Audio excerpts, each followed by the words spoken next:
Okay, so welcome to the afternoon session, and Roderich will start from where he left off.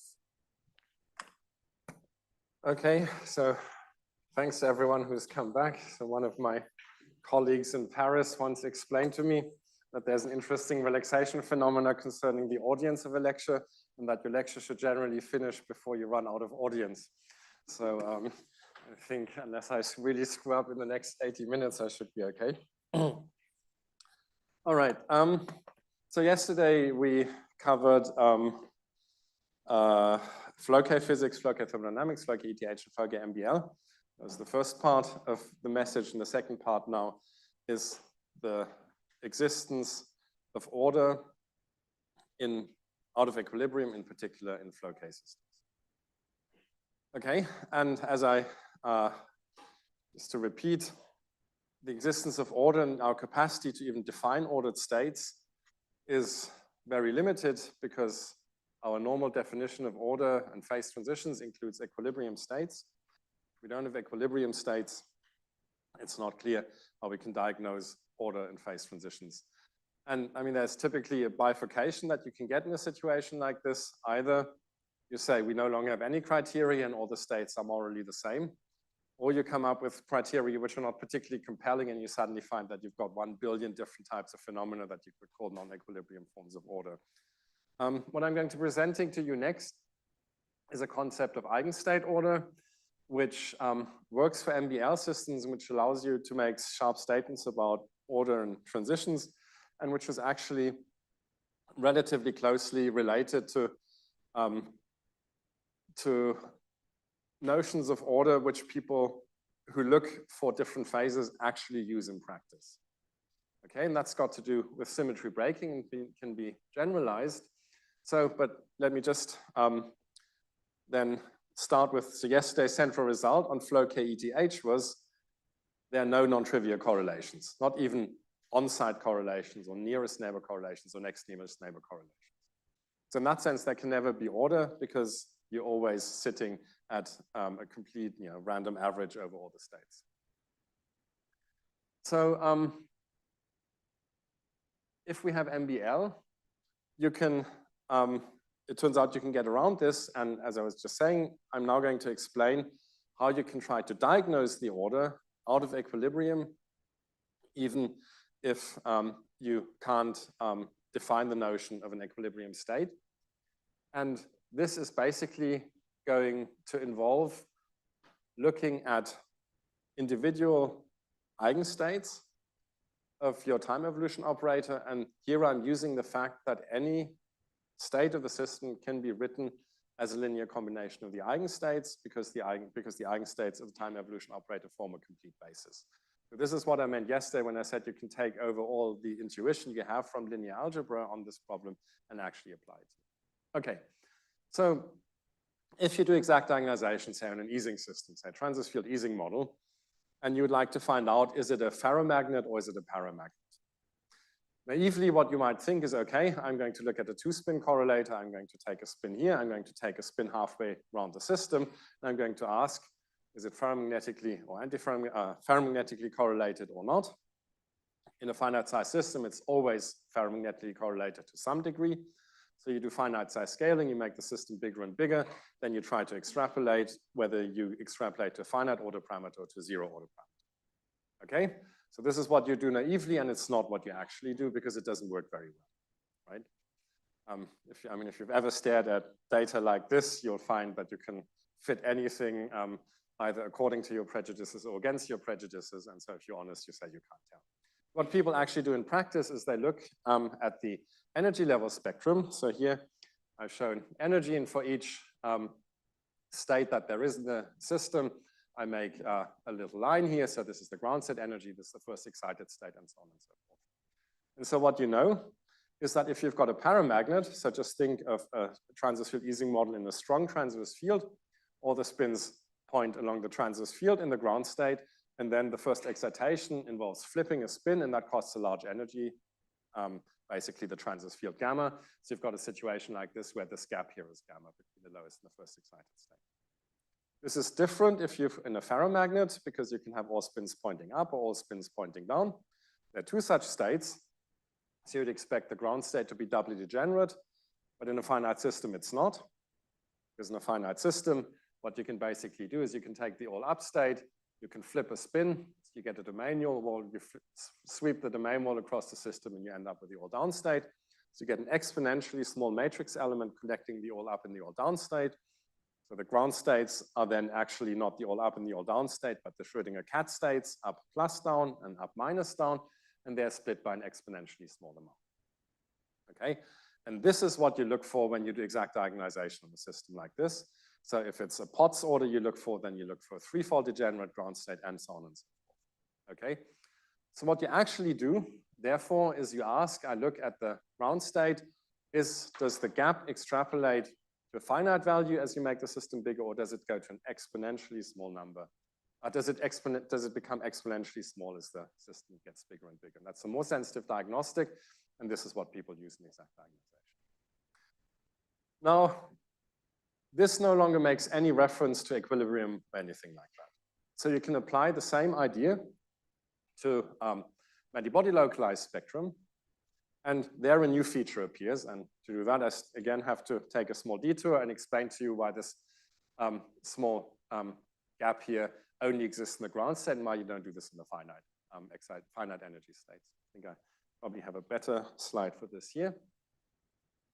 Okay, so if you look at the first excited state in the ferromagnets, so the ground state was doubly degenerate, the two cats made out of this. If you now look at the first excited state multiplet, it basically contains one domain wall, but the domain wall could be sitting here, it could be sitting here, here, here, or here. Okay, and all of these states form a degenerate multiplet. You can now ask, okay, this is a classical picture. If I now have a transverse field, the transverse field flips spins, it connects this state with that state, with that state, with that state, and each matrix element is the size gamma. Okay. So you basically end up with a hopping problem in this degenerate subspace of matrix elements which are size gamma. So the splitting between these are not going to be exponentially small, but they're going to be algebraically small, because the effective hopping problem for the domain wall has a dispersion 2 gamma cosine k, and the difference between k equals 0 and k equals pi over L, which is the shortest wavelength, is just 1 over L squared. Okay, so in other words, as soon as you go to the excited states, this way of diagnosing the twofold degeneracy breaking by symmetry breaking from the spectrum goes out of the window. Okay, this is why you only look at the ground state. This, however, is different if you add disorder to the system. And the reason this is different, okay, let me perhaps just write the degenerate perturbation theory here. So each of these states, which has a different domain wall location, I'm putting here. So this is domain wall, it's bond 1, 2, 3, 4, and 5. And the claim then is that you can hop the domain wall from from location 1 to 2 with matrix element gamma and so on. So you get this block, this off-diagonal matrix. You can hop it back. Right, and if you diagonalize this matrix, you get the 2 gamma cosine k. But if you now have disorder, then the cost of flipping this spin is not this, or having the domain wall here is the exchange J12. But the cost of having the domain wall here is the domain wall J23, and here it's J34 and so on. Okay, so you see, you no longer do degenerate perturbation theory here, but for each step, you have a different energy scale, and therefore the total matrix element for going from the all up to the all down state basically has a large number of hops. So it's a product of terms like gamma over J, say 2, 3, or I plus 1, product sum over, product over I. And there are L such things. So at the end of the day, the typical splitting is going to be gamma over J to the L again, just as it was in the ground state splitting. So in the ground state, this happened because all the intermediate states were virtual. So you have a matrix element gamma divided by J for each hop of the intermediate state. So basically, the degenerate perturbation theory looks like this. You go from here, you create a domain wall, you hop over the intermediate states, and then you get back. This gives you this matrix element. If you've got disorder, you get the same matrix element between going from here to there. That's the basic insight. So you can basically have exponentially small splitting between excited states as well. And so that's the statement about eigenstate order. If you've got this kind of states which are Ising symmetry broken, it's not just the ferromagnetic ground, like in the ferromagnet, the two ground states, all up spins up and all spins down, which are degenerate, but you can have disordered spin configurations in higher excited states also be doubly degenerate, okay? And so basically what you say is that you have order in a Floquet system when you have this eigenstate order present throughout the spectrum. And the fact that it's present throughout the spectrum gets you out of jail in the sense that you no longer have to say, is this at high temperature or low temperature, because you no longer need temperature. Any state is eigenstate order, okay? So that's the basic issue here. And this is actually rather natural generalization, just as a side remark, because you can't just diagnose symmetry breaking order, for instance, topological order, if you do the same thing for a fractional quantum Hall state, and you look at the ground state multiplet, you also find it's threefold degenerate, reflecting the topological threefold degeneracy, even though you don't have any local order parameter. The important ingredient, though, is that in order to have this kind of ordering, you need disorder. So it's this counterintuitive thing. You disorder your system in order to get this eigenstate order. Okay. Okay, and you can do the same thing with Floquet. So here I didn't make any reference to Floquet. You can do the same thing with Floquet. The difference is the energies are no longer, a straight line. They now live in a circle, but just the same way you can ask, are there quasi-energies?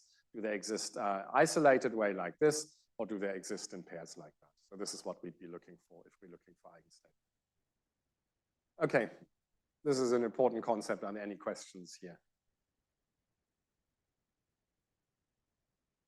Okay, so we did this explicitly for a driven Ising chain. Basically, you have disorder in J, disorder in H. And then what you look for, okay, this is something I didn't say on this slide. You can then ask, okay, in a ferromagnet, you do have this order parameter. You can basically ask if the spin points up here, does the spin over there point up as well? What do things look like in real space in these states? And the answer is, you still have strong correlations between spins a long distance apart, but they may be positive or negative, because you can basically start with a state which is up, up, down, and so on in a random sequence. It will correspond to some of these doublets, or to one of these doublets, and it will have large correlations between distant spins, but some will be between up spins, some between down spins, and some cross between up and down spins. So it can be plus or minus one. So the, yeah.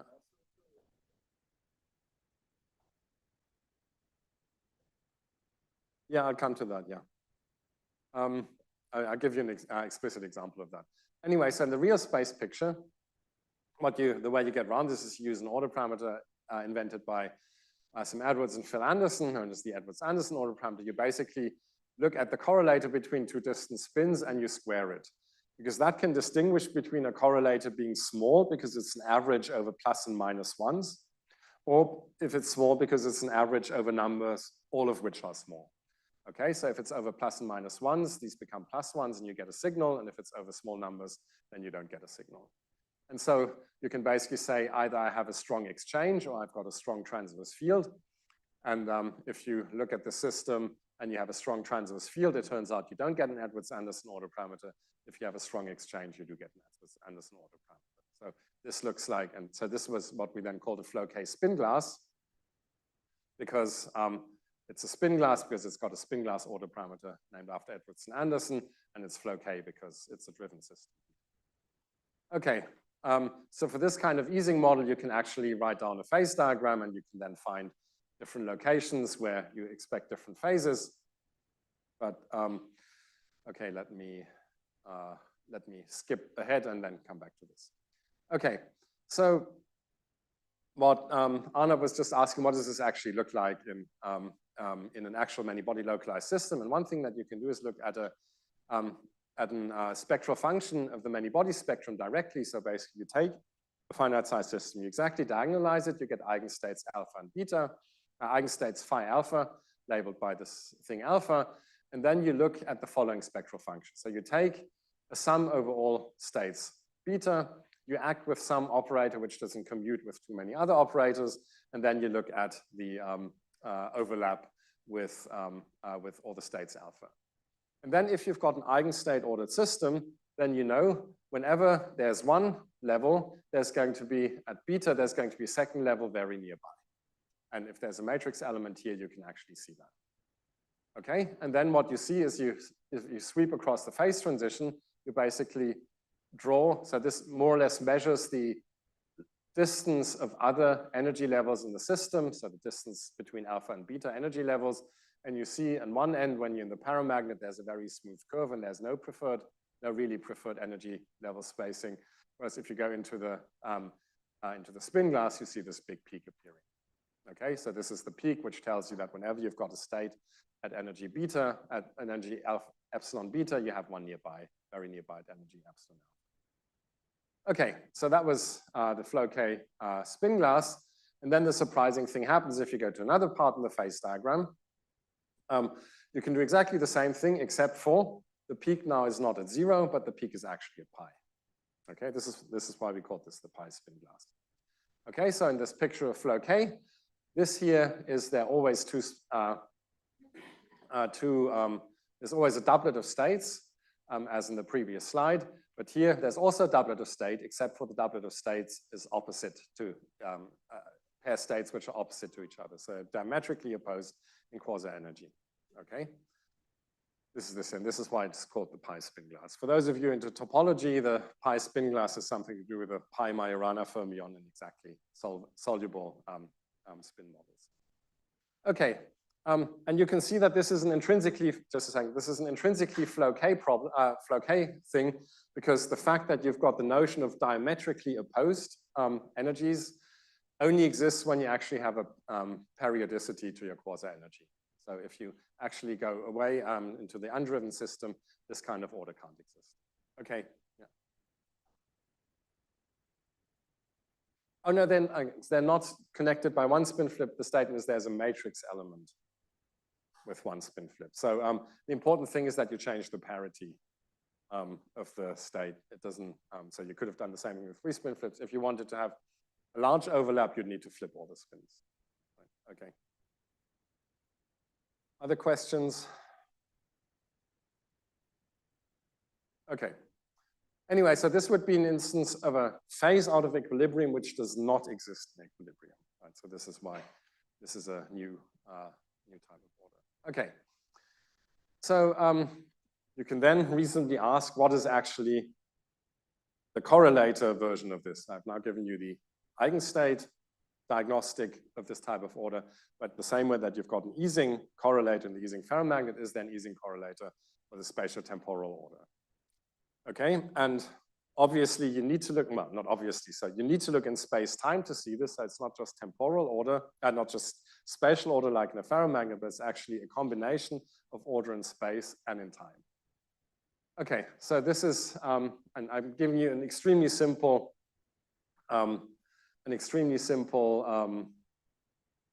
cartoon here, which, however, I think does capture the essence of where the spatiotemporal order comes from. So imagine you've got some Ising magnet, which I'm cooperatively, the order parameter of which I'm cooperatively showing as this compass needle, and there are 2 degenerate states with a compass needle pointing one way or another way. So the semi-classical picture for the cat states would be that there's a plus and a minus cat state, which is either up plus the down state or up minus the down state. Okay. And now imagine watching a movie of this compass needle in time. And so you record what the compass needle is doing in time. And if you watch it for an entire period, the cat states come back to themselves. Okay?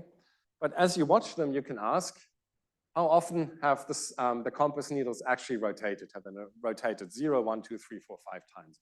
So it turns out, if you've got a net integer number of rotations so that the up state comes back to the up state and the down state comes back to the down state, then obviously the cat states remain unchanged because you literally have the same state back. However, imagine you've got a half integer number of rotations so that the up state becomes the down state and the down state becomes the up state. Well, you easily see then the plus cat was up plus down. It's down plus up is the same thing, but the minus cat state, which was up plus down, now becomes down minus up, which is minus up minus down. okay? So in other words, for a net half integer number of rotation, the minus cat state picks up a minus sign compared to the plus cat state. Okay, now what is a minus sign? A minus sign is a phase of pi, e to the I pi is -1. It's that phase pi, which is the origin of the pi quasi-energy difference between the two states here. So this quasi-energy difference pi comes from the fact that the cat states have picked up a relative minus sign in the process of this time evolution. Okay, so the diagnostic in a spatiotemporal sense is you look at the time dependence over the full period, and then whether it's integer or half integer number of rotations tells you whether you've got a trivial state, trivial spin glass, or the pi spin glass. Okay, so let's now come back to the idea of a synchronized state that we said that we introduced yesterday. So where you basically say, I look at a time series, and I ask, do I record the same value in a measurement after n steps as I do after n+1 steps if I wait for n to be large enough? So for cat states, the answer is you just keep coming back to the same cat state, and the only thing that you notice between the up and the down cat state is this quasi-energy difference.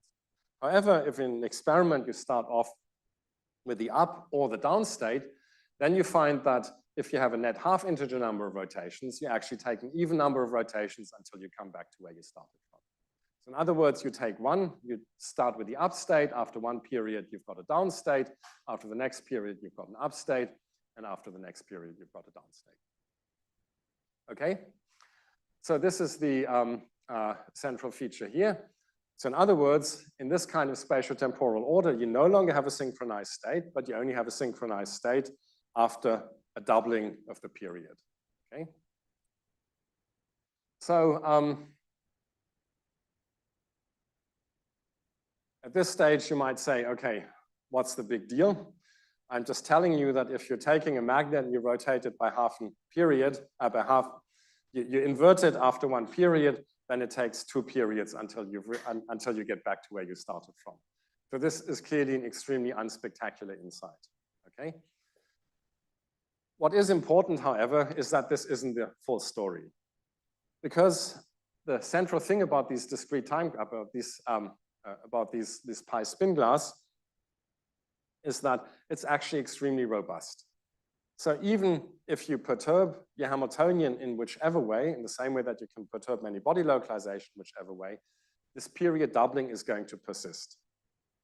So specifically, if you don't rotate your magnet by exactly an inversion, but by an inversion minus epsilon, if there were no interactions, this epsilon would just accumulate and you'd get beats in the response, and you'd really get no locking of the response with a driving period. But in the pi spin glass, actually this locking is robust, and you can you can make imperfections in the spin flip, which are not going to be reflected in the response. The response is going to be perfectly period doubled over time. It's actually even stronger than that. I've introduced everything via this Ising symmetry breaking, but it turns out you can even perturb the Hamiltonian to break the Ising symmetry, and you will still have the period doubled response. So this is a little bit like a Cheshire cat, right? So Cheshire cat famously has a smile. The Cheshire cat disappears, but its smile remains there. So here we've got an Ising symmetry, which is a substrate for breaking the Ising symmetry, but then you can remove the Ising symmetry, but the two cat states still remain, okay? So this is really something very unusual, and the reason this exists is because in the many-body localized setting, you can essentially define an Ising symmetry, which is an effective Ising symmetry, which you can follow by essentially dressing the original Ising symmetry as you add this Ising symmetry breaking perturbation. This is very beautiful physics, which was worked out by these people here. Okay. So now let's get into some linguistics. So the name that this thing has received is a time crystal for the following reason. So we say that if we've got spatial translational symmetry and we break it, then we end up with a crystal. So here we've got time translation symmetry, and we break that, and therefore it's a time crystal.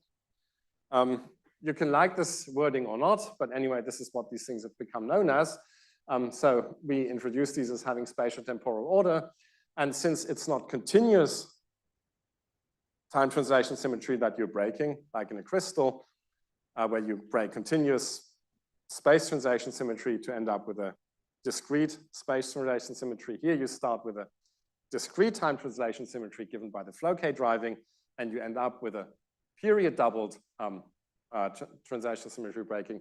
This is now known as a discrete time crystal. And I think the name may actually go back to Christoph. I'm not entirely sure. Did you invent that term, discrete time crystal? No. Who invented that?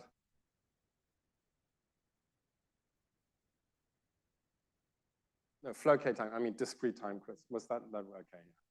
All right. Okay. Anyway, so let me see whether I've got. Okay. Okay. So I think that more or less concludes the qualitative discussion of where many-body localized time crystals come from. I say a few more words about this, but are there any questions so far?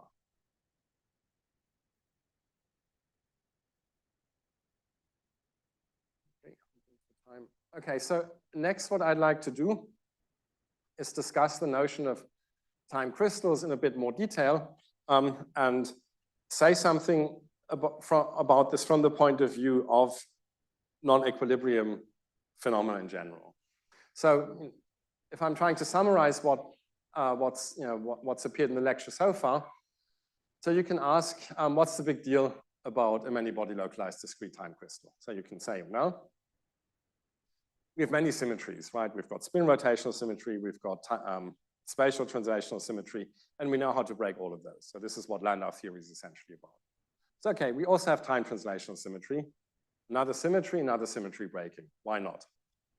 Well, it turns out space is not the same as time, and you can convince yourself by the following thought experiment. So in space, you can take a step to the right, then you can take a step to the left, and you're back to where you started from. In time, you can go forward 5 minutes, but you'll have an awfully hard time going backwards 5 minutes. So this is one of the general problems of the human condition. So time has an arrow, whereas space doesn't. Okay? And the law of thermodynamics, which encodes this insight, is the second law of thermodynamics. Entropy grows, right? There could be an alternative universe where entropy decreases. We happen to live in the one where entropy grows. Okay? And so, in that sense, just breaking time translational symmetry is not an easy thing. So people have been trying to break time translational symmetry for a very long time. You're probably familiar with the notion of the perpetuum mobile. So over many centuries, people tried to think of systems which have very complex constraints linking their internal degrees of freedom. But what they've always found out is that at the end of the day, you somehow can't get things to run on indefinitely. If I can perhaps explain the second law of thermodynamics a bit more pictorially, you can ask the following question. So imagine I've got a pendulum, right? Like a pendulum in a grandfather clock. You look at this, and it clearly has a time periodic motion, but this time periodic motion does not persist forever. Okay, and it doesn't persist forever for two reasons. And these two reasons are essentially encoded in the first law of thermodynamics and the second law of thermodynamics. So one of them is the pendulum will actually suffer collisions with the air molecules around it and therefore dissipates energy. And the energy that leaves the pendulum then goes into the air molecules around it. And eventually the pendulum stops because it's transferred its kinetic energy to the air molecules. Then you can say, okay, that's not such a big deal. I'm simply going to say that we evacuate this, the volume around the pendulum better and better. We take a frictionless bearing, and then eventually I get rid of the problem of energy conservation. I put an energy into the pendulum, and it's going to swing forever. Okay, and that's wrong. It's not going to do that. Eventually, after a very long time, even a frictionless pendulum is going to stop its oscillatory motion. And that's the reason it does that is equipartition. So a pendulum isn't just a perfectly rigid object with 1 degree of freedom. If it were, then it would oscillate forever. But it's actually a many-body system with Avogadro's number of degrees of freedom. Okay? think of phonons, right? There are lots of phonons in the pendulum. So if you wait long enough, if the pendulum were to equilibrate, its kinetic energy from the center of mass motion would leak into all of the internal degrees of freedom, and what you'd end up with is a pendulum which hangs vertically without any perceptible macroscopic motion, but which is slightly warmer than what you started it off with, okay? So this is what the second law of thermodynamics has to say about perpetuum mobile. So you can now say, well, actually, the reason that an actual pendulum stops vibrating is not the second law of thermodynamics, it's that it actually has friction to the outside world, and that's correct. So if you're prepared to say, I'm going to look at a few body system, as a many body system for a period of time where it acts like a few body system, that's a perfectly legitimate point of view to take, and then you end up with a pendulum being a time crystal, okay? So in that sense, you will have renamed the idea of a clock as a time crystal, and I don't see anything wrong with this way of going about things. What's special about the many-body localized discrete time crystal, to the extent that many-body localization is a stable phenomenon, many-body localized time crystal is also a stable phenomenon. And it evades the second law of thermodynamics because out of equilibrium, there is no second law of thermodynamics, right? So you basically get rid of equilibration, so you get rid of equilibrium thermodynamics by getting rid of equilibrium, okay? And again, you can ask in practice, is this possible? Since any physical system isn't perfectly isolated from its surroundings, it will eventually also not be stable in some sense, and then you end up comparing many large timescales. And the reason I'm saying you're basically free to call whatever you like a time crystal is because it basically depends on your choice of timescales and physical assumptions that you find acceptable. And it's either going to include things like clocks or it's not going to do that. Okay. So that's basically it. So leaving all of this aside, what you're looking for is a subharmonic response in this discrete sense. Okay, so I just said quite a few things about related phenomena. I think I don't need to repeat that. And so one of the nice things about working in this field is that experiments are never particularly far away. So you're asking such fundamental questions in such simple, ultimately simple settings. We keep talking about Ising models with like nearest neighbor, next nearest neighbor interactions. It turns out there are many places where you can look for these things. And it was really beautiful how quickly experiments came online, which saw time crystalline signals. And it turned out they all saw, in some sense, different time crystalline signals, and different time crystalline signals which were connected by a notion of pre-thermalization, by different notions of pre-thermalization. So what I'm going to do next is first explain to you what these time crystalline signals look like generically in all of these experiments. And then I'm going to introduce to you the notion of pre-thermalization, how it connects those. Okay, so in all of these cases, the magnetization traces look the same. So let me just repeat what I said before. So imagine you've got a magnet which you rotate by approximately 180 degrees in each step. So if you rotate it by exactly 180 degrees in each step, you get this perfect up, down, up, down, up, down sequence, which is period doubled. To check for its stability, you rotate it by not pi, but by pi minus epsilon. And then if you rotate it by pi minus epsilon, the up, down, up, down, up, down sequence gets these beats. And the period of the beats is given by the size of epsilon. So if you make epsilon smaller, the beats get spread out in this direction. Okay. And now if you enter a time crystalline regime, then you get this locking. So this is basically without interactions, this is with interactions. And what it's one of these experiments, and what you see is that the beats go away. And what you're left with is an up, down sequence, now with an envelope which decays much more slowly. And one of the questions about this envelope is, does the envelope decay exponentially slowly? Does the envelope decay slowly because you've got a long-lived time crystal and you've got some extrinsic effects which make it decay? Or does it decay slowly because there's some slow time scale in your system which is intrinsic? No, it's one of these experiments. I've forgotten which one. Yeah, I've forgotten which one, but this is an actual experiment, right?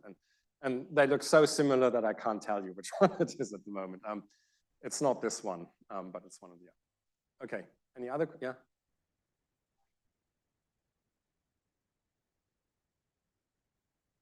Okay, it's different in all of these, but it's it is basically to do with what I said about the stability of the, so in the many-body localized case, it's got to do with the stability of the many-body localized case. If the, so different settings, different things. If you know about pi Majorana fermions, it's because this, in that setting, it corresponds to a Majorana mode in a gap, not at 0, but at pi.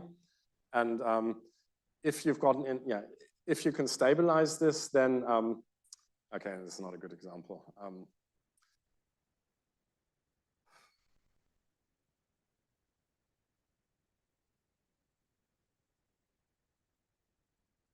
Okay, I would need to explain the actual system to you and then the analysis, and I can't give it to you on this high level. So for the many-body localized system, I did do this. For the other ones, I could do it if I had the time, but let's see whether there's time in the end. Okay, sorry about that. Okay, any other questions? Okay, let's go to pre-thermalization. Okay, good. If you've got any questions about pre-thermalization, there's Takashi Mori, who really knows a lot about pre-thermalization. So please also feel free to ask the most difficult questions you can think of.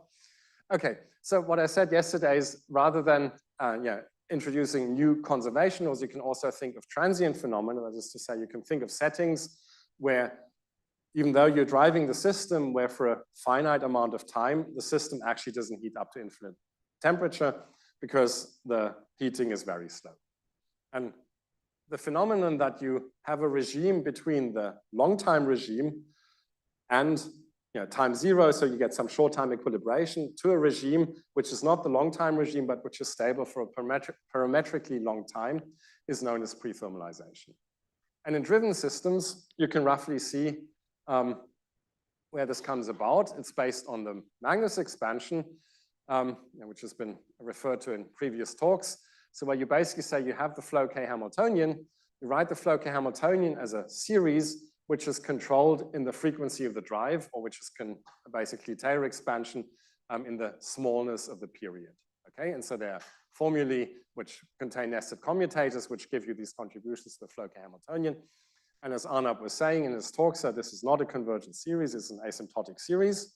So eventually it diverges, but asymptotic series have the properties that if you truncate them at a finite order, they can actually give you useful results as long as you ask the right questions which are compatible with the order that you're truncating it in. And in Floquet systems, okay, and so this idea of getting effective Floquet Hamiltonians by this Magnus expansion is something that's known as Floquet engineering.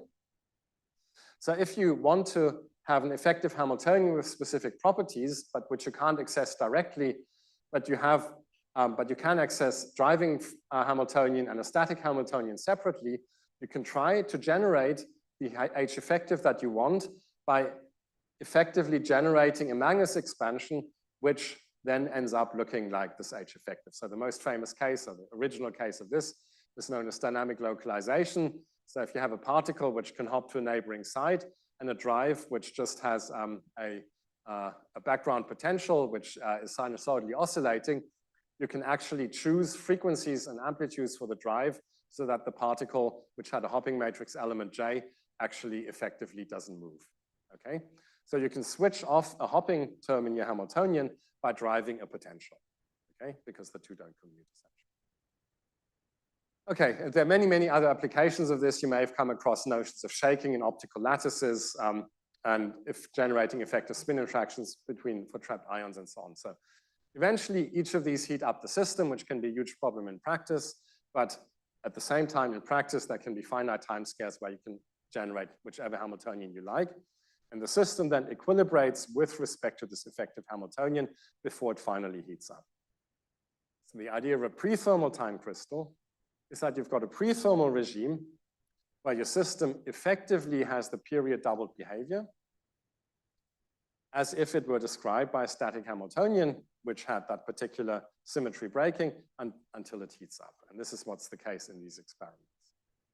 Okay, and so Floquet pre-thermalization in a bit more detail you can think of in the following way.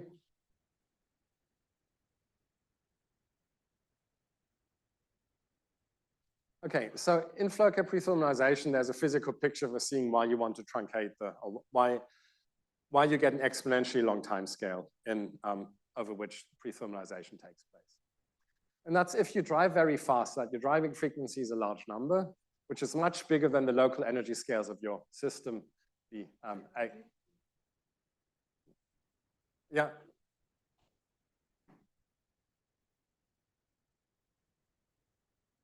No, I come to that. Well, not quite. I'll come to that in a second. Yeah.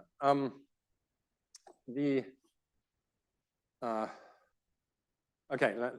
So it's still true that you get suppression of the trouble that some terms make. For instance, if you add an easing odd perturbation like an applied field, it still gets echoed out over 2 periods. Right? So it's still true that it suppresses the response, that it suppresses the effect of the symmetry breaking until a later time than you would have naively thought. It's not absolute in the same sense that the many-body localized phase is absolute, but it is true that if you want to add disorder to one of these systems, you have to be careful what kind of disorder you add to make sure that it isn't suppressed parametrically below what you thought you were putting in as disorder state. Okay, other questions? All right, so you have this mismatch between a very large driving frequency and the local energy scale. So this is, of course, what you came across in Floquet MBL, where I compared the local bandwidth with the frequency drive. And I said if it's much bigger than the system, effectively can't absorb photons. This, yeah.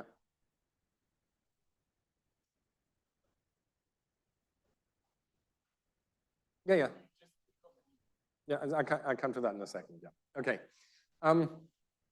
So it's not true that the system can't absorb any photons. It's just that many degrees of freedom have to work together to absorb a photon. So if you say have a system in a field of size h, and omega is many times h, then if you flip many spins against the field, then together they can absorb the energy of the photon. So this is a multi-spin process, and a multi-spin process, and this is now very impressionistically speaking, is a high-order process and not very likely because you have to essentially coordinate what many spins are doing. And this is the reason why this kind of process is exponentially suppressed. I mean, you can try to make these statements formal, but I sort of believe this is the actual physics behind it. So in other words, then, so if you basically say omega divided by j is a number n, then you are going to have these processes occurring exponentially rarely, and therefore on a time scale of e times n, so there should be a divided sign here.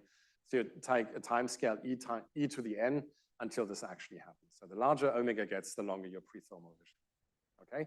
So in this intermediate prethermal regime, you actually have the system equilibrate, that's what Arnab was just asking, with respect to the effective Hamiltonian, and the effective Hamiltonian is given by the Magnus expansion to the order n I just mentioned. Okay? And if this effective Hamiltonian has an easing symmetry, then you can have a state which is low in energy compared, which is low in energy compared to the scales of the effective Hamiltonian. It then looks ordered, and then it's capable of exhibiting a time crystalline phase, which is only transient. Okay, so in this particular case, the prethermal time crystal in the experiment by the Maryland group done in cold atoms, here's a derivation of the effective Hamiltonian of the Floquet unitary, and this shows a particular observable according to the eigenstates either ordered by energy or by Floquet eigenvalues, and you see that the two basically agree. And so what they were basically seeing was in the low energy setting where you have a stable, where you have a correlation length of the order which is larger than the system size. These were relatively small systems. The system can happily flip backwards and forwards in a stable way on the prethermal timescale between the up and the down. So this was one of the very first sort of time crystalline signals that was seen, and it was a prethermal time crystal in this sense. And this is actually a story which I think is very gratifying, that even though the prediction originally was of a many-body localized discrete time crystal, all these experiments found very interesting physics, which really sharpened our notion of the utility and of the meaning of these time crystalline phases, of these of the notion of pre-thermalization, and the fact that in all of these platforms you could see essentially identical signals, even though the physical settings were very different and the nature of pre-thermalization was different, I think was one of the very nice unexpected outcomes of this here. Okay, so I'd like to come to another experiment which was on NMR. So this is an NMR experiment. Okay, so let me just say what these platforms were. So there's what was called the critical time crystal, where the degrees of freedom were nitrogen vacancy centers and diamond, which form a disordered three-dimensional network. There's a pre-thermal time crystal in the Maryland group, where I think this is actually a complete picture of the experiments, of which only had a small number of degrees of freedom, which with long range or with relatively long range interactions. And so this was called this trapped ion systems. And then this is a bulk three-dimensional nuclear spin system. So you basically have essentially nominally disorder-free system. The nuclear spins interact via dipole interactions, and the energy scales for dipole interactions are really small. And the temperature at which this experiment was done was much, much bigger than the thermal energy scale. So there's no disorder, there's no low temperature, and nonetheless there was a pre-thermal, and nonetheless there was a time crystalline signal. So this was a big mystery, and it turns out this was yet another aspect of pre-thermalization. And so, since this is a conference on what happens if things don't equilibrate, I'd just like to explain what this second notion of pre-thermalization is that happens here. And this is something that was called pre-thermalization without temperature. Yeah. Yeah.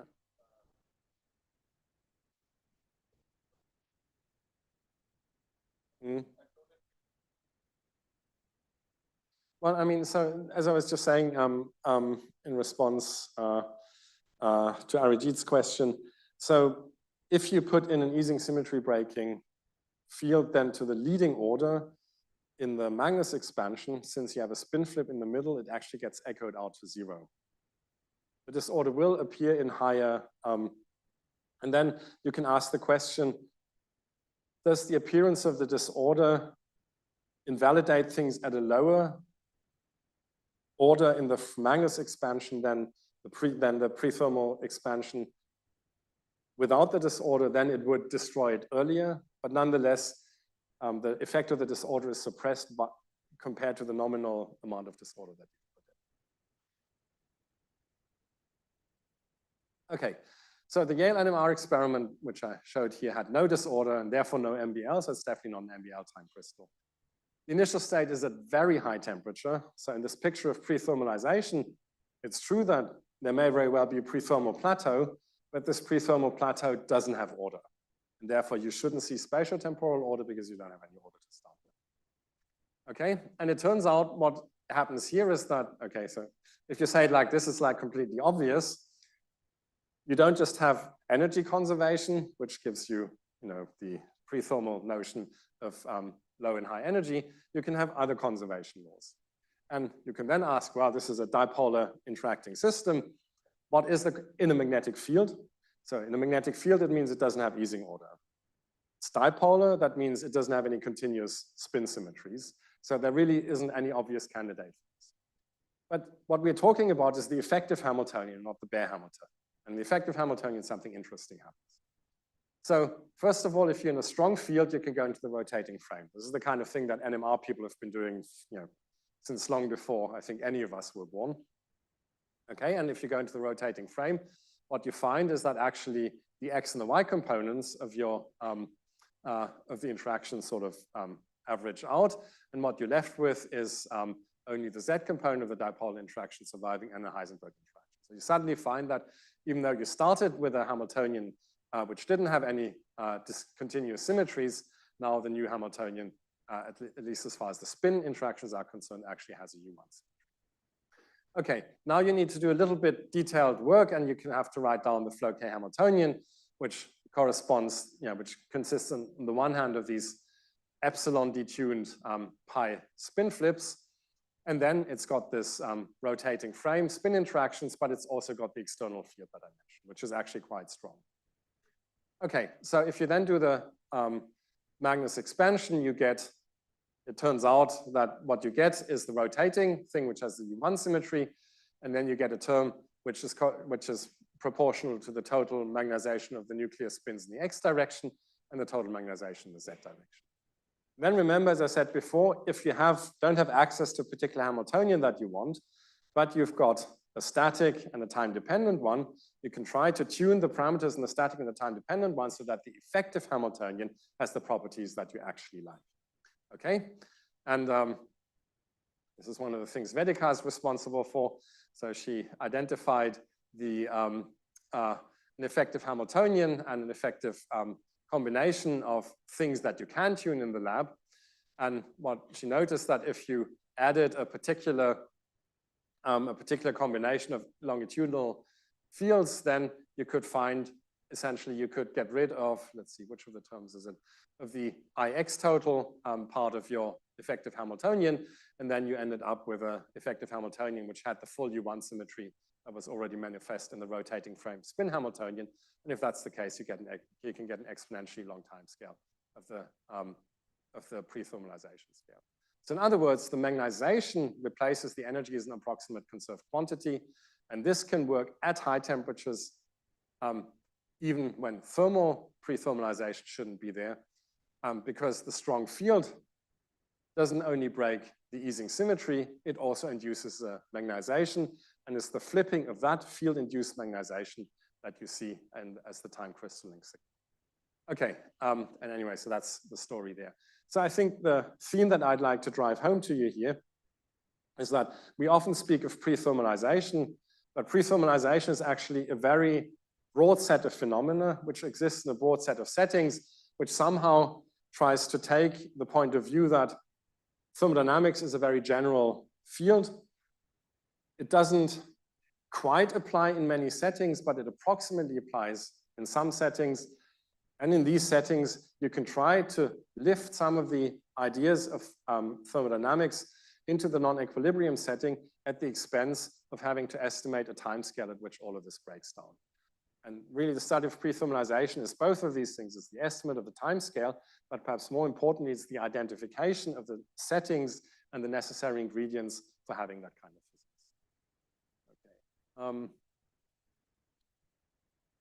Okay. Okay, any questions about that? Yeah?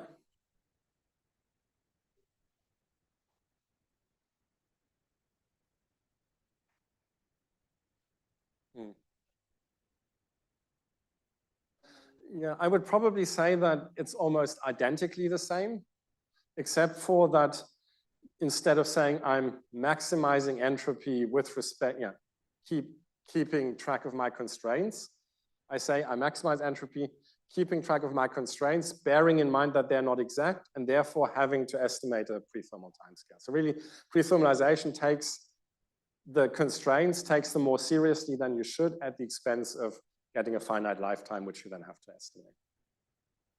Okay, other questions? All right.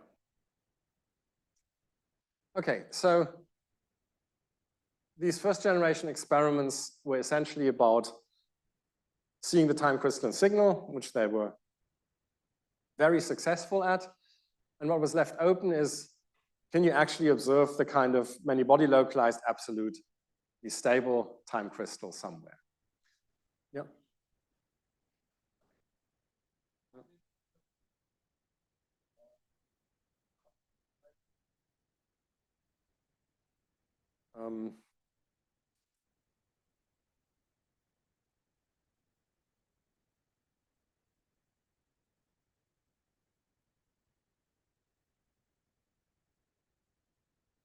Okay, the reason I'm hesitating is that I do not see why phases necessarily need a local Hamiltonian in the first place, even in equilibrium. So saying that they exist or don't in the pre-thermal sense, I think would first raise that question for me. But whether or not you can describe something by local Hamiltonian is something that is quite a separate question, which would need a lot of thought. Okay. Very good. I would again like to encourage people without tenure to ask questions. Okay. None? Okay. Okay, so this is again going to make contact with a number of things that have been presented already in the last couple of days. So where is a location where you can actually hope to see to have all the ingredients that you're looking for observing the pi spin glass? And I've shown you, a number of experiments in the previous slides and tried to explain some of them, the NMR crystal and the trapped ions, tried to explain in detail. And why are they pre-thermal versions and why are they not many-body time crystals? In part it is because trapped ions were only 8 sites or something like this. But then there are a lot of other things that you'd like. In particular, one thing I emphasized for the many-body localized time crystal is that actually the entire spectrum contains states, all of which correspond to a time crystal, not just the low energy proportion or like in pre-thermal time crystals. So in that sense, it's really different phenomena, which is also really much more stable in the sense that you do not even have to fine-tune your initial state. You can take an initial random state and it's going to be time crystalline. This is not the case in pre-thermal time crystals because the most likely initial state when you randomly draw it is actually paramagnetic state and therefore doesn't have any spatial order to underpin the spatiotemporal order. And so here the insight was that actually modern quantum computers, also known as noisy intermediate scale quantum devices, we can think of as a many-body experiment in the following sense. That you can either say quantum computers are really not very good at quantum computing because they still make a lot of mistakes, so that they're not capable of error correcting, so that they're not stable universal computing platforms. Now we think this is a very negative way of looking at things, and I think it's much more encouraging from the point of view of a many-body physicist to say, we've got many experimental platforms, and basically none of them are as quantum coherent as the present generation quantum computers. What we should be doing with the quantum computers, rather than trying to use them as general purpose quantum computers, we should use them as platforms for doing experiments in many-body physics, which are not accessible in any other setting. Okay, so what are the strengths of these kind of quantum processes?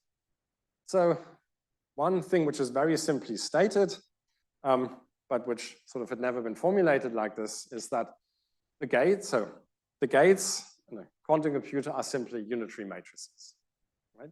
So you basically have 2 input spins, then you act with a unitary matrix and you have 2 output spins. So this is the kind of circuit that Bedikar was showing. You can think of as being sets of unitary transformation acting on pairs of spins. And these quantum computers are set up essentially to consist of these kind of single spin and pair spin or pair qubit operations, okay? So now, if you were looking at static systems, you have a time-independent Hamiltonian, and normally, if you then try to time evolve it, say either using imaginary time quantum Monte Carlo or real-time experiments, you need to trotterize it somehow. So you take the static Hamiltonian, it actually corresponds to a unitary matrix, and then you say, okay, I know the generator of the time translations is the Hamiltonian, so I approximate this by low-order trotterization procedure, and then I just do the trotterized version of unitaries one after the other. So the nice thing about Floquet unitaries is that they basically, if you've got these stepwise drives, you first flip, then you act with an exchange, then you act with a field. You don't have to have any trotterized version, but you can actually take the full Floquet unitary for that part of the drive and have it act, on a single shot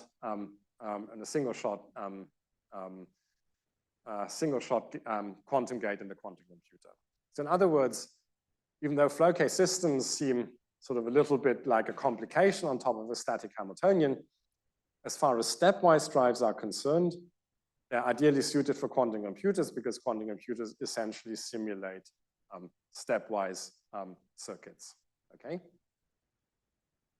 Okay, so the gates are unitary matrices, ideal for stepwise drives. Then another thing that you have is local control and readout. So you can basically, if you've got a spin glass order, you can actually look directly at the spin glass order at each side of your system. So you can locally measure the expectation value of the spins, and you don't have to look at any, you don't have to extract this in a statistical sense, or some long wavelength measurements or something. But it also means you've got local control, so you can initialize your state with whatever state that you like. You can basically start with a bit string as an input string, and you can vary the bit string as much as you like. Okay, this is very different from what you can do in a magnetic material. Say, if you've got a spin glass and you'd like to say, okay, I'd like to initialize my spin glass in the following spin configuration, then I'd like to do another experiment in another configuration. There's no way you can actually choose the initial configuration other than if you apply a very strong field, then you get a fully polarized state. Okay, another thing, if I've got time in the end, and I'll talk about, is that you can actually have quantum parallelism. That is to say, if you start with an initial bit string, you don't have to say, I either do this or I do that, but you actually can just start with a linear superposition of them. And in the case of the many-body localized time crystal, you can basically not just start with a single eigenstate, you can start with a linear superposition of many, many, many eigenstates. And then if you get the signal in the end, what you can say with certainty is that statistically, the majority of the states actually has time crystalline orders. That's a direct probe of the question, does the entire spectrum have time crystalline? What are the weaknesses? Well, it's noisy intermediate scale. So intermediate scale means it's finite size. You can try to do some finite size scaling, but basically that's what you have to deal with. You don't have 10 to the 23 bits. It's more like you have 23 bits. And the other thing is you've got a finite lifetime. And I'm going to say something about how you can try to mitigate the finite lifetime. Okay, so here is the DTC versus thermal signal situation that you have. So you can consider two different points. So you can take one point in the thermal phase and another point in the time crystalline phase. And just to confuse things, the thermal signal is shown in red here, which is not related to the red phase of the of this thing here. So we're in the thermal phase, we're in the discrete time crystalline phase. And what you essentially find, sorry, I forget what I just said. What you basically find is that this spin correlator, which is now measured in a particular site, oscillates very rapidly and decays to zero, where you have no time crystalline signal, and it persists for a very long time in the place where we expect the time crystalline signal to appear. But also, persisting for a very long time is not the same as persisting forever. You still have an exponentially decaying envelope. And this plot perhaps reminds you of the plot I showed a little bit earlier, like this one here. And I think the honest statement is they look exactly the same. So the question is, how can you tell the difference between a pre-thermal time crystal and a time crystal which is based, which is stable based on many-body localization?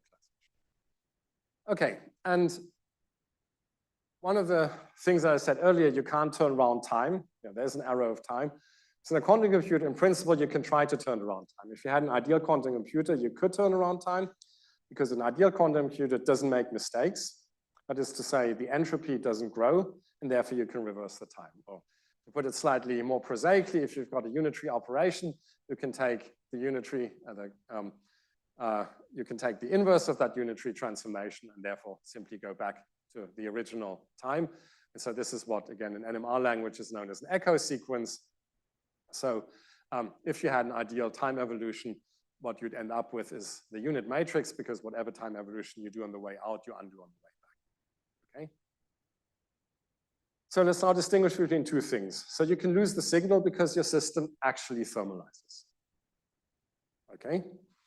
And so if you lose the signal because the system thermalizes, you don't have a spin correlator because the spin correlator vanishes in the pristine system. And then if you reverse the time, you get back to where you started from and you retrieve the signal. Okay? This is very different to when your quantum computer actually makes mistakes. Because if you lose the signal because your quantum computer screws up the time evolution, you don't know where it screwed up and how. So if you go back in time, it's not like that you undo the errors, it's just that you make twice as many errors, okay? Because you've got twice as much time to make the errors. Okay, so the way that you distinguish between intrinsic and extrinsic decay of the signal is that you do this echo sequence, and then you ask, to which signal do I get back? And then whatever signal you get back to measures the level of extrinsic errors, and this is then the extrinsic errors that you can divide out of the signal, so that you're left with a normalized signal which only contains the intrinsic decay of the signal. So if you do this, the black envelope that's actually shown here is what you get out of the echo protocol I just described. And what you see in the thermal regime is that the decay of the intrinsic decay is so much faster than the extrinsic decay of the signal, that is the intrinsic decay which dominates. If you've got two decay channels for something, it's always the fast decay channel which dominates. So you can actually let the system run backward, and you find that there is a finite error rate, but the actual decay is dominated not by this finite error rate, but by the intrinsic decay. By contrast, if you do the same thing in the many-body localized regime, you find that the envelope of the many-body localized signal is actually the same as the estimate of the extrinsic decay rate based on this echo sequence. So if you divide that out, what you basically see is a non-decaying signal at very long times. So what this tells you is that, yes, the quantum computer does make errors, but the cute thing is the quantum computer can measure its errors. So it can also explain to you, it can tell you, I have made this level of errors, and this is something that the quantum computer can tell you, which you can then use to analyze the data. So this is what you can call error mitigation. So you don't have control over the errors, but you have knowledge about them, which allows you to extract this signal here. Okay. So these kind of results attract attention from a broad audience, which you may not have known existed, but from which you don't necessarily want to receive too many emails either. So I'd perhaps like to skip this because that's not really central.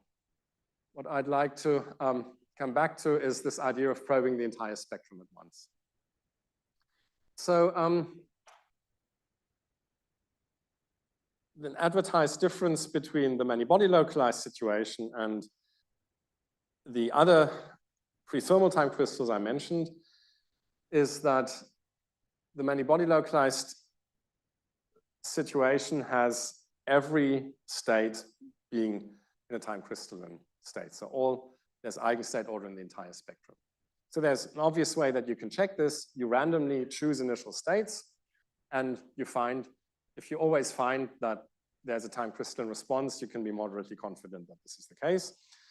So if you did the same thing in these pre-thermal crystals, you typically find states which don't have this which don't have a time crystalline response, so you would distinguish a difference between the two.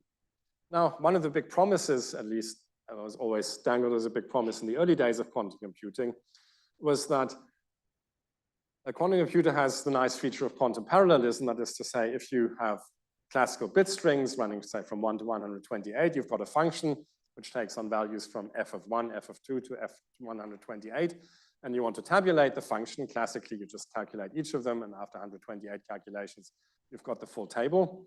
Quantum mechanically, what you can do is you can take a linear superposition of all the bit strings, so 1 plus 2 plus 3 plus 128. You apply the quantum computer, and what you're going to end up with is a state which is a superposition of f of 1, f of 2, f of 3, f of 4, and so on. You will have, as it will have been pointed out to you in the first lecture in quantum computing, the drawback is if you now want to know what is f of 17, you need to measure this until you eventually collapse the wave function onto f of 17, and then you'll know that value. So if you want a complete tabulation, you've actually not gained anything. But there can be certain types of questions where this quantum parallelism is immediately useful. And one of them is if you want to do an average. So if you want to do an average over all possible bit strings, you're not actually interested in the difference between the signal between f of 1 and f of 17. What you're interested in is the average over all these 128. And so if this is something you can then measure in this linear superposition directly. And this is also what you can do here. So basically sampling all of the states is onerous. So you take an initial state, which is a superposition of as many states as possible. And then you do the measurement there, and you ask, is this superposition also a time crystal? So there's a non-trivial question here, which is which states should you actually be sampling if you want to get a superposition of as many bit strings as possible? Okay. So the thing that you'd ideally want is, so the Hilbert space forms a complex projective space of size e to the 2n. What you'd like to do is a random sample of that complex projective space. However, such random samples are actually not easy to come by. It's one of these things that I mentioned earlier. It actually takes an extremely long time to prepare something.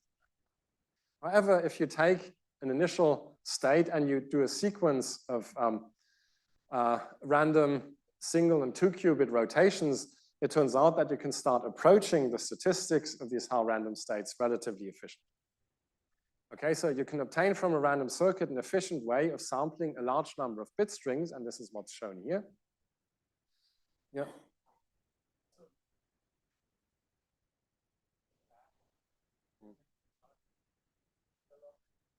Mm.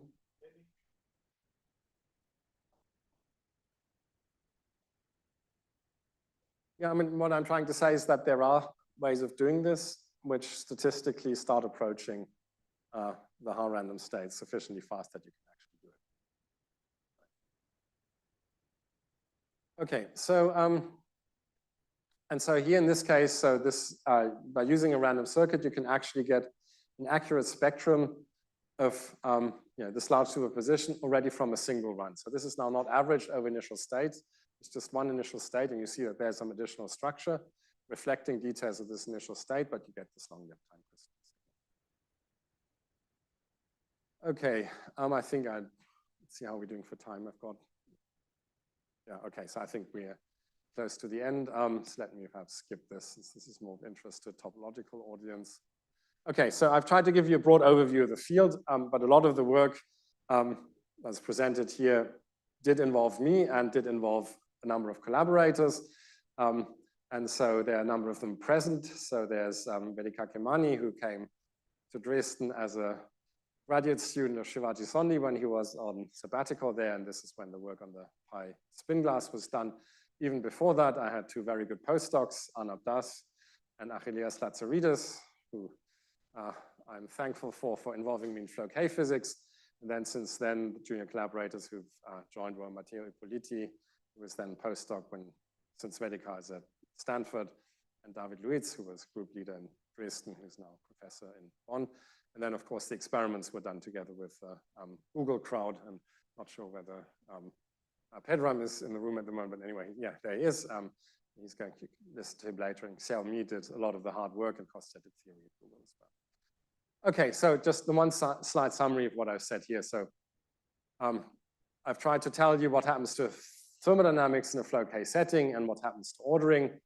So this is a subset of the question, what happens in many-body physics beyond equilibrium in a very restricted setting of periodically driven systems.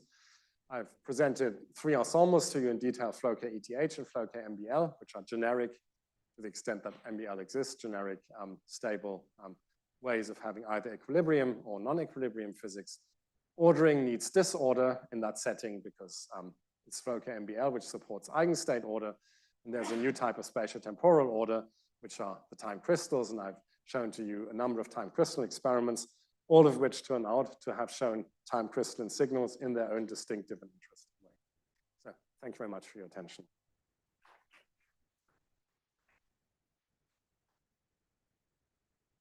Questions?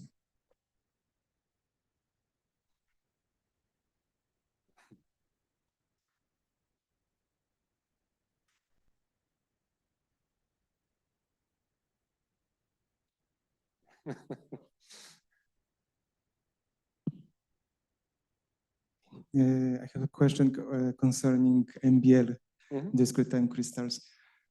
Actually, they are believed to be absolutely stable, but there is no rigorous proof that at the end they could be also prethermal. Am I right?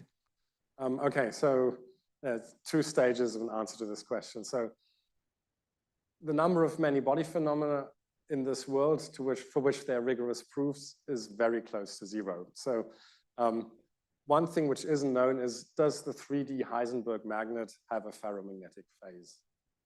right? So we all know it does, but there's no proof. Okay, so asking for rigorous proof is not a yardstick with which physicists can make a lot of progress, even though I'm not going to not trying to minimize the work that mathematical physicists do. So all the issues that were raised about many-body localizations yesterday are relevant to your question here. So it may be that many-body localization is a transient phenomenon, in which case this is also a transient phenomenon. I would like to emphasize that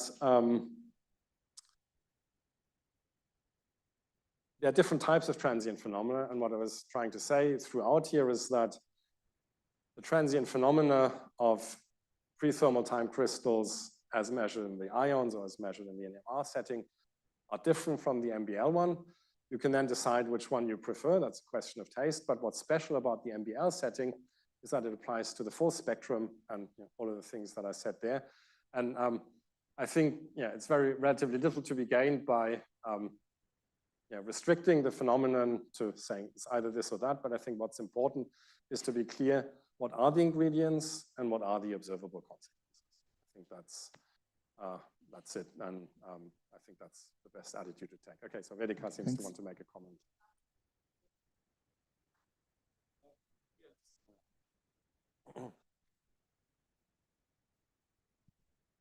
So there's what you said about the different kinds of pre-thermalization. And then last night I did a back of the envelope estimate of if an avalanche-induced instability in 1D was to destabilize MBL, how long would it last based on a paper we had with Alan Morningstar? And it would literally be the age of the universe. So that's in these experiments. So that's not even a metaphorical statement. It's actually that for the disorder strengths that we were looking at. Yes, I think one of the things that we're not very comfortable with, history of condensed matter physics told in 3 sentences is that there was amazing microscopic work up to the discovery of universality, then things focused on universal long wavelength, low frequency properties. And this was the case until something like 10 years ago when it suddenly became respectable to talk about transient phenomena and all this pre-thermalization stuff. I think 20 years ago, people would have looked at you like, what are you talking about? And what we haven't quite gotten to yet is an appreciation of that there really are very many different types of pre-thermalization. Again, the important thing is not to say this is the good and this is the bad pre-thermalization. There are just many different phenomena which are grouped together under this. And the important thing is to appreciate how different they are. And then, once you've got the big zoo, then you just have a much better view of how rich the non-equilibrium universe is. And this is just the beginning. But I think such estimates are really useful. There are many, many such statements like how long do you actually have to wait for something to happen? As you know, many-body recurrences happen very rarely on a scale which is long compared to what Vedika just calculated, right? So many-body recurrences really never happen in the sense that no matter how many universes times you wait, it's never going to happen. But yeah, okay. But I think at the end of the day, the question isn't, the experimentally relevant question is what do I need to do to observe these things? And this is why I was spending a lot of time on the pendulum, because you clearly can observe the pendulum as a way of breaking time translational symmetry with view of actually measuring time. So any clock does this. So asking for the full weight of thermodynamics to be imposed on every observable phenomenon is going to cut down the view of that we have of the richness of the universe by tremendous amount. And the statement that I'm making here is many body localized time crystals really are very distinct from other ones, but they're all interesting. Yeah, I had a question. So the time scale for the pre-thermalization you showed that it's like exponential in the driving frequency. Right. Can it be made extensive in any way? Like can you extensive in system size? It's system size. Well, that's what we call infinity. That's what we call infinity. I mean, so if you have a finite size antiferromagnet, Anderson's Tower of State tells you the lifetime is finite, but I think maybe the moment of inertia is actually polynomially large. Do you happen to know that off the top of your head? It's polynomially large in the system size, but it's in the system size. And so that's why we talk of an antiferromagnet as actually being a proper phase of matter, which is infinitely long-lived. But is there a construction for which we can make this pre-thermal regime to be? What I'm trying to say is if you had this construction, you wouldn't call it pre-thermal. You'd call it Alright, infinitely okay. long-lived. Yeah. I mean, I guess most of us are aware that there is a considerable debate on the nature of the MBL transition, but do you think the nature of the transition between these different Floquet MBL phases is also under a lot of debate? Because it's a symmetry breaking transition. Right.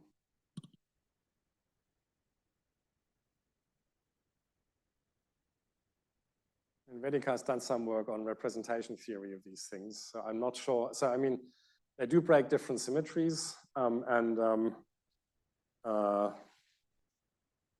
since there's a temporal symmetry involved, a priori, I wouldn't say it's exactly the same, but I do not see either that, okay, Vedika can probably give a more intelligent.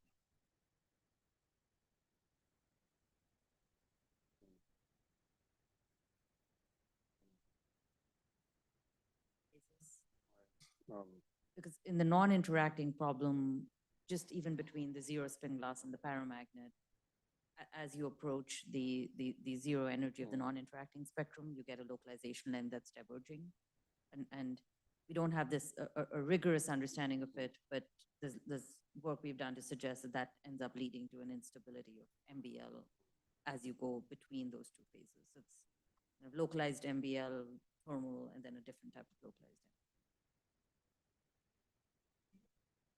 No, not for the non-interacting, just for the interacting case. Yeah. So the non-interacting case, these things are a lot more stable. So this is why I have the pi Majorana fermion. So this is as stable as these Majorana fermions are. So there, what you're protected by is the gap. And as long as you perturb the systems that the pi Majorana fermion remains separate from the other stuff, you're stable. But then I think yeah, but if you talk about phase transitions in the general sense, you mean. So to see this pre-thermal time crystal in 1D, which is what this trapped ion experiment, small, albeit small. I mean, long-range interactions are the important. If you go to reduce the range of the interaction in 1D, okay, I mean, okay, so will that phase go away? So no, we're back to the issue of scale. So you know, in 2D, there's the Mermin-Wagner theorem, which tells you that you can't have XY order in 2D. But if you put in some numbers, you can find that the correlation length is much bigger than any microscopic, than any scale of an experiment that you may look at in the lab. So all of these caveats are there in exactly the same way. But if you've got a system of size 8, there is no distinction between short and long range interactions, and getting a correlation length of 8 is completely trivial. These statements are always, you know, in an Ising system, the correlation length is exponentially large in the inverse temperature. And therefore, if you want to look at a system which looks ordered in 1D as a matter of practice, and if you say, my neutron scattering can resolve length scales of 200 nanometers, or whatever, 2 micrometers or whatever, you can easily find coupling constants which look negative. So I think, you know, the same way that, you know, what I was saying, that we were brought up on talking about universal physics, most experiments do not probe universal physics. The few which do, maybe heat capacity and some transport experiments. But most things that you do, X-ray scattering, neutron scattering, and so on, none of these probe the universal regime.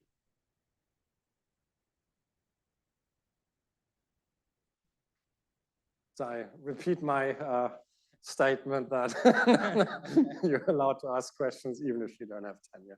I'm not sure whether we've had a single one so far. Right. Sorry to again, but taking on the idea that you were talking about length scales and time scales, you know, for all practical purposes, as people would say, experiments often do not actually engage with the many-body eigenstates. I mean, they do in some way, but the operators they're dealing with are, you know, maybe 1-body, 2-body, 3-body operators. So does this, for all practical purposes, have to do with experiments not being actually, you don't have an experiment for a 27-spin operator. If you had, would you have seen many of these things? So since this is, so this long range order, you can picture as spatial order in the sense of, the cartoon there's a computational basis state which is frozen, which flips backwards and forwards. So the problem with having, say, a product of 27 spin operators is a little bit like the fact that you have area and perimeter laws for the Wilson loop. I think it's that kind of thing that you have to worry about. But if you had a 27 spin operator and you had an order of the type like a ferromagnet where you simply add, this 27, you take the sum of the 27 spins and you square it, right? Then that would show it perfectly fine. So what I'm trying to say is there are many different types of 27 spin operators. Some of them you may find a hard time diagnosing this, otherwise others may find it very easy. Okay, any more questions? Oh yeah, two. Okay. Wait. No, anyway, I'm exercising. Even after many years, I don't understand why not down converter? Why do we need to invent the name of time crystal? Okay, why do I need to invent the name of time crystal? People, why? You have named down converters. They satisfy basically all these properties, and they can have long time. So why time crystal? I think I've spent a lot of time. So first of all, we called it pi spin glass because it had this pi eigenstate order. And secondly, by telling you that words like perpetuum mobile, time crystal, clock, and whatever, depending on your definition you take, are either the same thing or different things, I was trying to emphasize is that what you should be talking about is phenomena. And this is what you emphasize in the down converter has all of these properties. I'm not sure it really has the properties that it doesn't require energy input. But I think, trying to say this is the same thing as that is the kind of arguments which you can have with PRL referees until the cows come home. I've tried to be very precise about what this is and what it isn't, and then you can really call it whatever you like. I'm not responsible for that. Yeah.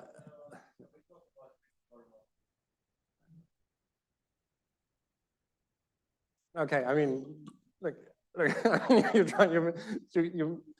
this is very depressing. I've spent a lot of time trying to carefully explain the differences between all of these things. And I specifically said there are many types of pre-thermalization. It's important to be conscious of the fact that even though they're all called pre-thermalization, they really correspond to different ingredients, different mechanisms, different outcomes. And now you're telling me they're all the same thing.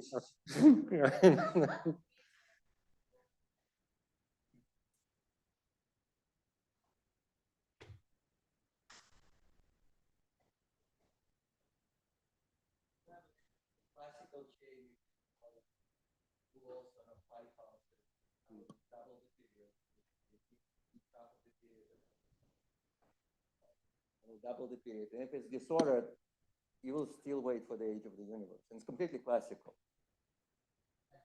So we also call it that. Okay, maybe let's have a question by Inti and then maybe just maybe I add some comment. Oh yeah, of course. Then of course this is then dangerous to go into the semantics, but I think that this name time crystals is very inspiring, because when you can think about, in space crystals, you can do condensed matter. And then the question is, can we do also in the time dimension? And it turns out you can. Are you going to cover that in your talk? Okay, good. So I advertise Christoph's talk here for uses of time crystals. Excellent, thanks. Just naive question. So with baths, do they help in any way to... Okay, yeah, good question. So, so first of all, if you add a bath, you increase the space of phenomena you're talking about a huge amount. And I would say, if you ask about time crystals with baths, so you can think, is the bath a thermal bath, or is it just a way of extracting or deposing energy in your surroundings as a way that you can cool or heat or something like this, depending on the function, of course. There are a lot of things which can happen. And I think, this is not semantics. A clock literally is something which has a bath in the form of a battery and in the form of things it has friction to, and then it shows you the time and breaks time translation and variance. So in that sense, I think if you say I allow general systems with general baths, then there are many phenomena which would qualify as being called breaking time situation invariance. You can then restrict the kind of baths and the kind of functions the baths are allowed to have. So one function it can have is to extract entropies, to cool. So that takes care of the second law of thermodynamics problem. You probably then still need a source of energy, but you can analyze all of these settings and you can then define notions of time crystallinity which exist. Right? It really then is important that you specify very clearly what the rules of the game are.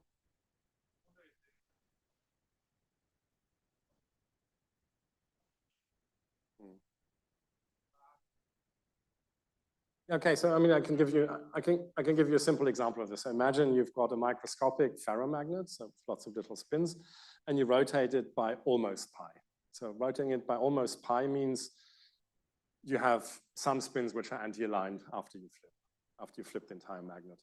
If you then say my bath has a function that it extracts entropy, that is to say, takes the anti-aligned spins and with a sufficiently high probability aligns them again, then the heating, which is the misalignment of the spins, you can reduce to a level which is low enough that you can sequentially do these flips and never destroy the ferromagnetic order. So this is the way that a bath could help you stabilize a three-dimensional time crystal in the absence of this order. Right. So you can do any number of thought experiments like this. And the question whether you can do bath engineering for new phases, which have break time translational symmetry, is one which I think hasn't been fully explored. So I can easily imagine that there's some interesting things to look at. You just have to be careful that you don't get such an all-encompassing thing that literally ends. But I really think this is a good question which bears more thinking about. Okay, so let us thank Roderich warmly for his 2 pedagogical lectures.